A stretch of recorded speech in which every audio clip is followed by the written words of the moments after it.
Cinema is built on an invisible rule. The audience watches, and the actors pretend we don't exist. That illusion, that unspoken distance, is what keeps a story intact. But sometimes, the story looks back. A flicker, a shift, an eye meeting the lens for just a heartbeat too long. It isn't scripted. It isn't deliberate. It feels like a mistake until you realize how deliberate it feels. These aren't the charming fourth-wall breaks of comedy or satire. There's new wink, new gesture, new permission. Just something or someone suddenly aware that they're being seen. A background figure, motionless, watching. A lead actor's eyes drifting toward the camera in silence. A child staring straight through the frame into something we'll never see. No one ever mentions it. No crew notes. No bloopers. Only a single frame that shouldn't exist, preserved forever in the film. Unacknowledged, but undeniably there. You can call them accidents. You can call them glitches. But what if there's something else? What if, for 1 second, the camera stopped observing and was observed? Tonight,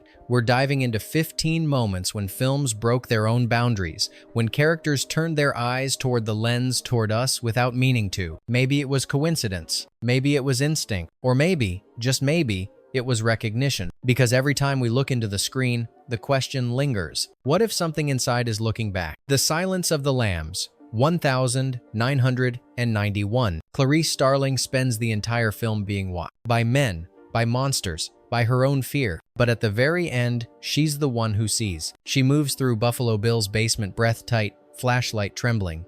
The camera follows, trapped in the dark with her. Then she turns. And for the briefest instant, her eyes catch the camera. It's not panics, not confusion. It's realization. For a heartbeat, she sees beyond the darkness, beyond the story, through the invisible wall separating fiction from audience. It's not Jodie Foster breaking character. It's Clarice finally understanding the truth.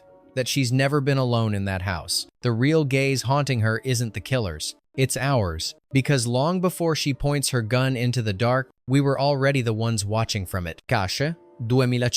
In Michael Haneke's Cash, stillness is suspense. The camera never moves, but the world inside it slowly begins to notice. Georges walks down a street. Life flows around him. Cars passing, people crossing. The camera stays far away, patient, unblinking. Then a man stops. He turns, faces the lens, and doesn't move again. He isn't in the script. He has no reason to be there. Yet for 10 seconds, his gaze pierces the distance, silent and sure. He doesn't blink. He doesn't react. He just says.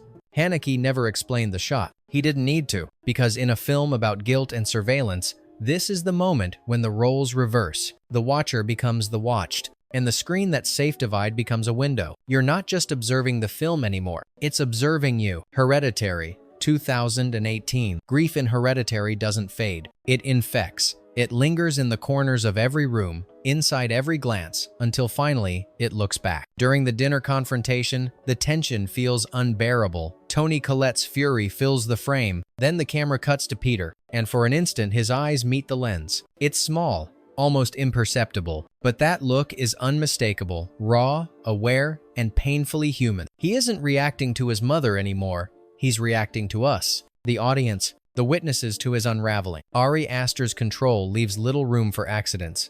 Yet this moment feels unplanned, a strange, fragile truth that slipped into the chaos. It's not the supernatural that makes Hereditary terrifying. It's that someone inside the story seems to realize he's trapped in one. And when he looks up searching for help, the only thing he finds is you.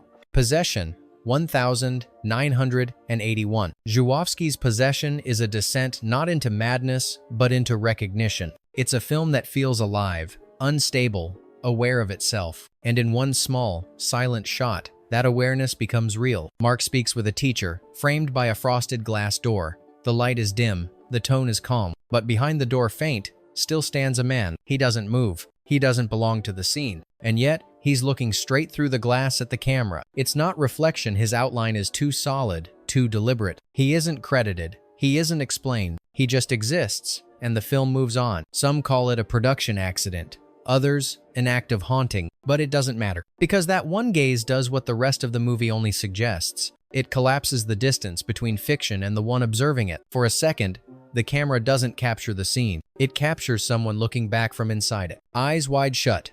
1999. Kubrick's world is precise, ritualistic, and suffocating. But precision can't account for everything. During the masked ceremony, the camera glides through the hall, revealing rows of silent figures. Every mask is frozen except one. Near the marble column, a man slowly turns his head and meets the lens. It's not a glance. It's recognition. For a second, the mask feels alive, aware of who's watching. He never appears again. His name doesn't exist in the cast list. Kubrick never spoke of it. Theories vary an extra missing direction, a mistake, a moment of improvisation. But in a film about hidden power and secret eyes, maybe it wasn't random at all. Maybe Kubrick left a mirror in the middle of the masquerade, a reminder that even in his most controlled illusion, there was always someone who saw the watcher. No Country for Old Men, 2007. The Coen brothers' No Country for Old Men is clinical, every frame deliberate, every silence sharpened to a blade. And then, in the middle of all that control, something breaks. Chigurh walks through a dim hallway,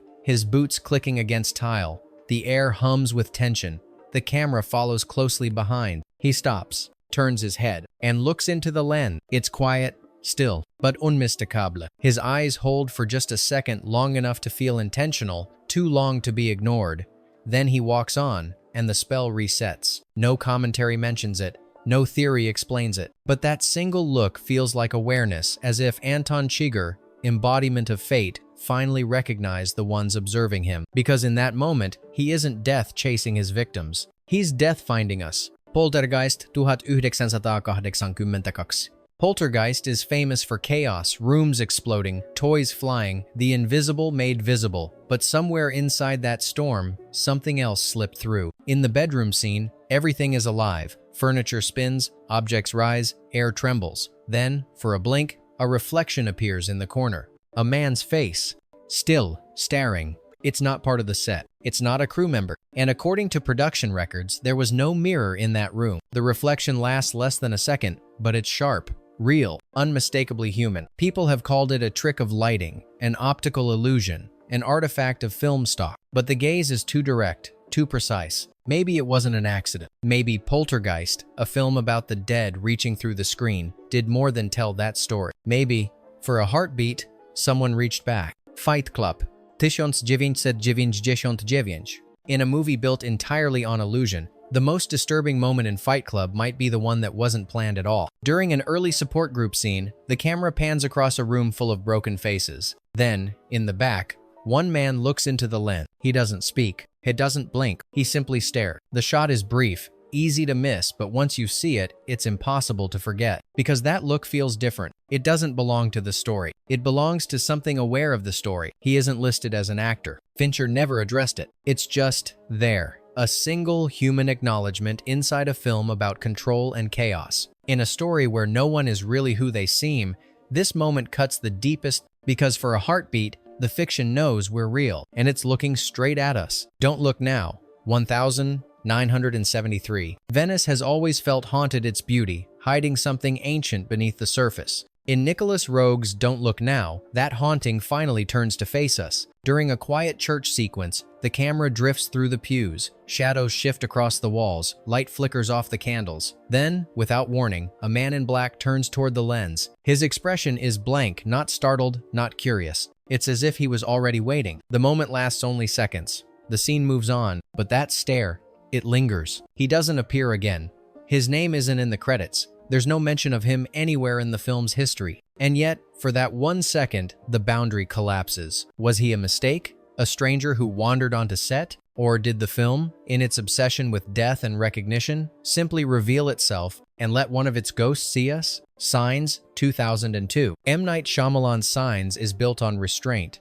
The terror hides in silence, in what lurks just beyond the frame. But deep in one of the film's quietest scenes lies a single moment that feels too human to be staged. The family hides in the basement. The power's gone. The flashlight flickers. The beam cuts through the darkness, sweeping across shelves and boxes. Then two eyes blink back. Note alien, note animal, human, a face in the shadows, watching from the corner. The shot lasts a second before the light moves away. No one reacts. The movie never references it again. But slow it down, frame by frame, and you'll see it a pair of eyes fixed on the lens. Not glowing, just aware. No documentation, no explanation. Not even a whisper from Shyamalan about the moment's existence. In a movie about faith and the unknown, this isn't supernatural. It's worse. Because whoever's there isn't supposed to be. The Others, 2001. The Others doesn't scare you with ghosts.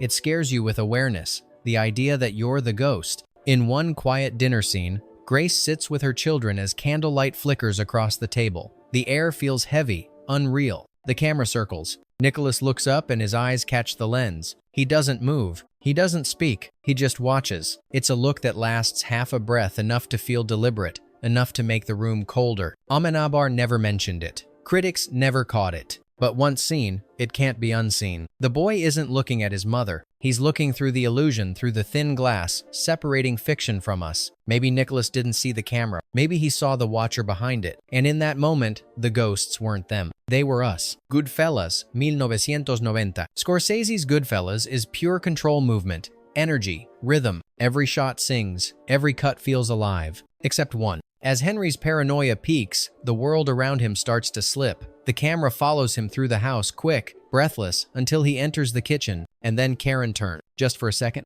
she looks directly into the camera. It's not a playful glance. It's not confusion. It's fear, quiet and unspoken. She looks, realizes, then turns away. But the moment stays, a tiny rupture in the middle of Scorsese's perfect choreography. Commentators call it an accident. Maybe it was, but Scorsese, a perfectionist, left it there. He never hid it, never explained it. In a film obsessed with surveillance and control, it feels like Karen finally saw what Henry never could, the thing watching all of them. The eye behind the story. Ours. The Blair Witch Project. 1999. The Blair Witch Project made horror feel real, not because of what it showed, but because of what it didn't. And in one brief, nearly forgotten shot, reality seems to slip entirely. As Heather films the trees before her terrified confession, the camera pans and in the far left of the frame, a figure stands in the dark. He doesn't move. He doesn't run. He simply faces the lens. He's not one of the 3 cast members. He's not in any production record. And the directors swear the crew was nowhere near the actors that day. So who is he? It could be a hiker, a mistake, a shadow. But his stillness, his awareness makes it feel like something else. As if he was waiting, as if he knew she'd turn the camera that way. When a movie built on fear of being hunted catches someone looking straight back at the lens, it stops being found footage. It becomes a confession that something inside the woods already knew we were watching. Children of Men, 2006. Cuarón's Children of Men is chaos in motion, a collapsing world caught in one continuous shot. But even in chaos, there are moments too precise to ignore. In the famous long take inside the refugee camp, Theo runs through gunfire, dust, and despair. The camera never cuts until it passes a man leaning against a wall. He isn't acting.